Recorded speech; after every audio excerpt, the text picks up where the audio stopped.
নমস্কার বন্ধুরা, কাজল ভিলেজ কিচেনে সকলকে স্বাগত জানাই। রোজকার মতো আজও রান্নাঘরে চলে এলাম। আজকের রেসিপি একদম খুব সহজে কিভাবে ডিম সুন্দরী পিঠে আপনারা রেডি করবেন সেটাই আপনাদের সঙ্গে শেয়ার করব। এই শীতে দারুণ লাগবে, তার জন্য প্লিজ প্রথম থেকে লাস্ট পর্যন্ত ভিডিওটি দেখতে থাকুন। আশা করছি ভীষণ ভালো লাগবে। তো চলুন তাহলে শুরু করা যাক। এর জন্য এখানে নিয়েছি আমি চিনি, আর এখানে একটা বাটি নিয়ে নেব। বাটির মধ্যে আগে একটা ডিম ভেঙে নেব। চাইলে তোমরা ডিমটা বাদ দিয়েও করতে পারো, আর কিভাবে করবে সেটাও কিন্তু বলে দেব। এখানে একটা ডিম ভেঙে নিলাম, এখানে দিয়ে দেব চিনি। তো মিষ্টিটা তোমরা তোমাদের পছন্দ মতোই দেবে, যেহেতু পিঠে একটু মিষ্টি খেতেই ভালো লাগবে। তো এখানে আমি 3 চামচ দিয়ে দিলাম চিনি, আর দেব স্বাদ মতো লবণ। দেবো এখানে আমি যেখানে পাউডার দুধ নিয়েছি, এখানে দিয়ে দেব যতটা চিনি নিয়েছি আমি দিয়ে নেব দুধ। তো 3 চামচ দিয়ে দিলাম এখানে গুঁড়ো দুধ।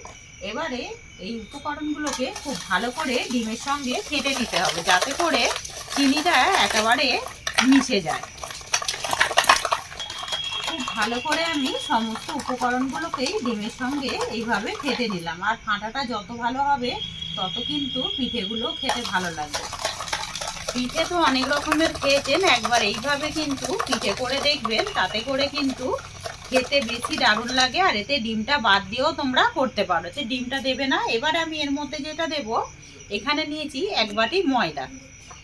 এই ময়দাটাও দিয়ে দেবো এর মধ্যে, সমস্ত ময়দাটাই দিয়ে দিলাম। আর দেব এখানে আমি দুধ নিয়ে নিয়েছি, দুধ দিয়েই একটা ব্যাটার গুলে নেব। অল্প অল্প করে দুধ দেব, আর একটা সুন্দর করে একেবারে পাতলাও না আর একেবারে মোটাও না, ঠিক ওইভাবেই ব্যাটারটা গুলে নিতে হবে। সমস্ত উপকরণ দিয়ে একটা বেশ সুন্দর ব্যাটার রেডি করে নিয়েছি। তো ব্যাটারটা কিরকম করেছি সেটাও আমি দেখাবো। ঠিক এরকম একটা ব্যাটার রেডি করে নিতে হবে, এই যে এরকম ভাবেই। এবারে ডিমের গন্ধটা যাতে করে চলে যায়, চাইলে তোমরা এখানে 1/2 চামচের মতো লেবুর রসও দিতে পারো। আমি এখানে একটু দিয়ে দেবো ভ্যানিলা, 1/2 চামচের মতোই দিয়ে দেবো। তাতে করে ডিমের গন্ধটা কিন্তু একেবারেই চলে যাবে। আবারও আমি খুব ভালো করে ফেটে নেব। তো আমি ভ্যানিলাটাও দিয়ে খুব ভালো করে ফেটে নিলাম। আর এখানে গোলাটা ঠিক এরকমই গুলে নিতে হবে, এইভাবেই ঠিক একটা গোলা গুলে নিতে হবে। এটাকে এবারে সাইডে রেখে দেব। এখানে নিয়েছি আমি আরও একটা বাটি, এখানে নিয়েছি একটা ডিম। ডিমটা একটা বাটির মধ্যে ভেঙে নেব। এর মধ্যে দেব স্বাদ মতো লবণ বা মাপ মতো লবণ, আর দেব এখানে 1 চামচের মতো চিনি। আবার আমি এর মধ্যে দিয়ে দেব একটু ভ্যানিলা।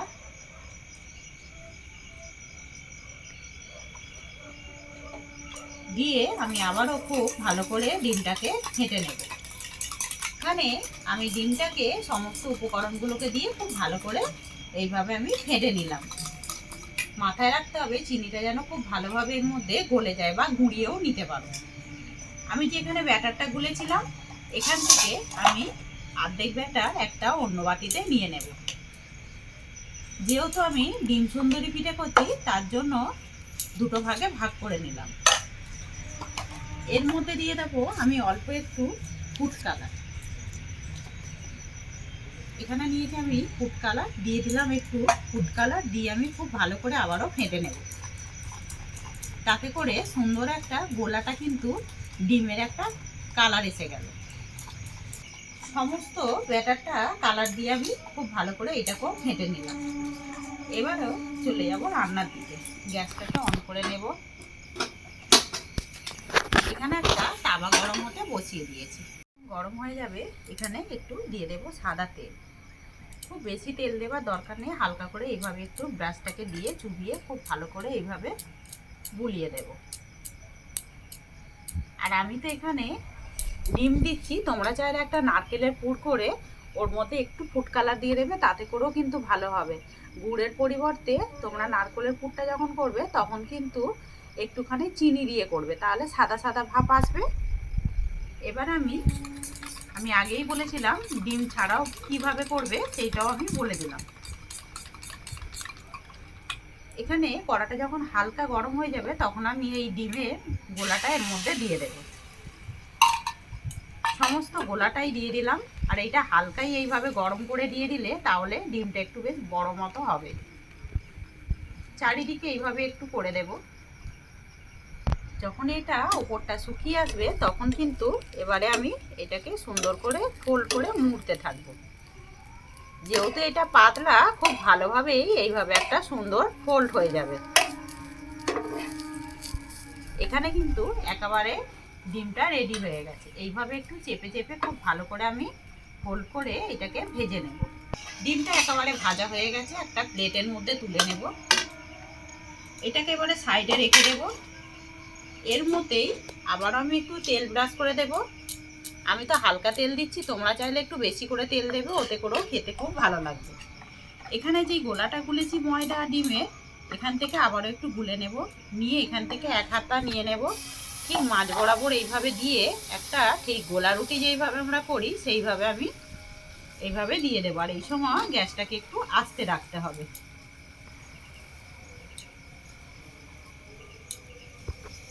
এইটা ওপরটা যখন শুকিয়ে আসবে আমি আবারও এটাকে উল্টে দেব। উল্টে দিয়ে এইভাবে আমি ভেজে নেব।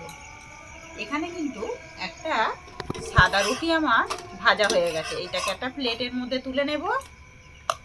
এবারে এখানে যে একটা ফুড কালার দিয়েছিলাম এইটাকেও ঠিক একইভাবে একটু তেল ব্রাশ করে নেব।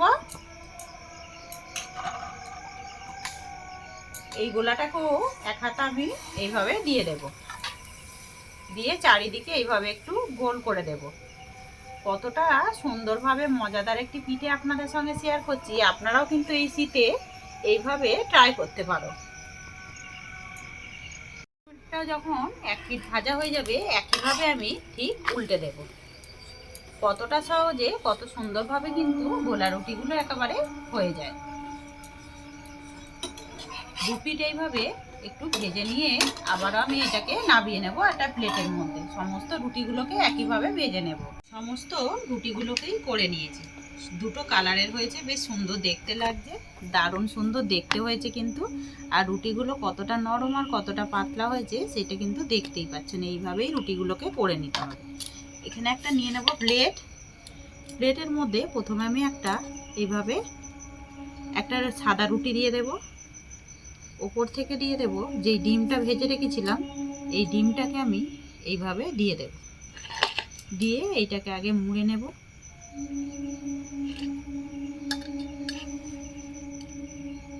কতটা সহজ আর কতটা সুন্দর সেটা কিন্তু দেখতেই পাচ্ছেন।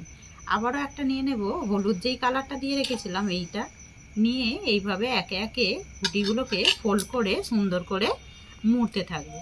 এগুলোকে এইভাবে সুন্দর করে একটা ফোল্ড করে মুড়ে নিয়েছি। এইভাবে টাইট করে একটু মুড়ে নিতে হবে। এবারে আমি এই সাইডটা একটু কেটে দেবো আগে।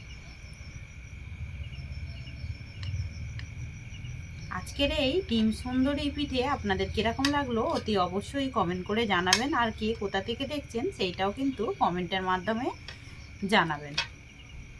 সুন্দর করে পিস পিস করে এইভাবে কেটে নিতে হবে।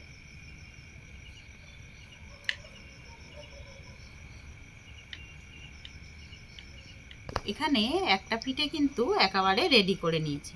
এইভাবে সুন্দর করে রেডি করে নিতে হবে কেটে। আমি আবারও এখান থেকে কেটে নেব একইভাবে। সমস্ত পিঠেগুলোকেই সুন্দর করে গুছিয়ে নিলাম। আর কতটা সুন্দর হয়েছে সেটা কিন্তু দেখতেই পাচ্ছেন। যেমনই নরম হয় তেমনই কিন্তু খেতে বেশ দারুণ লাগে। আজকের এই ডিম সুন্দরী পিঠে আপনাদের কিরকম লাগলো অতি অবশ্যই কমেন্ট করে জানাবেন। একবার হলো এইভাবে ট্রাই করবেন, খেয়ে কমেন্ট করে জানাবেন যে রেসিপিটি কিরকম লাগলো। যদি ভালো লেগে থাকে একটা লাইক করে দিয়ে এইভাবে আমার পাশে থাকবেন, আমাকে সাপোর্ট করবেন। আমার এরকম নিত্য নতুন রান্নার জন্য পাশে থাকা বেল আইকনটি প্রেস করবেন। সবাই ভালো থাকবেন, সুস্থ থাকবেন। ধন্যবাদ। আবারও কোনো নতুন রেসিপি নিয়ে ফিরে আসবো। আজকের মতো এই পর্যন্ত।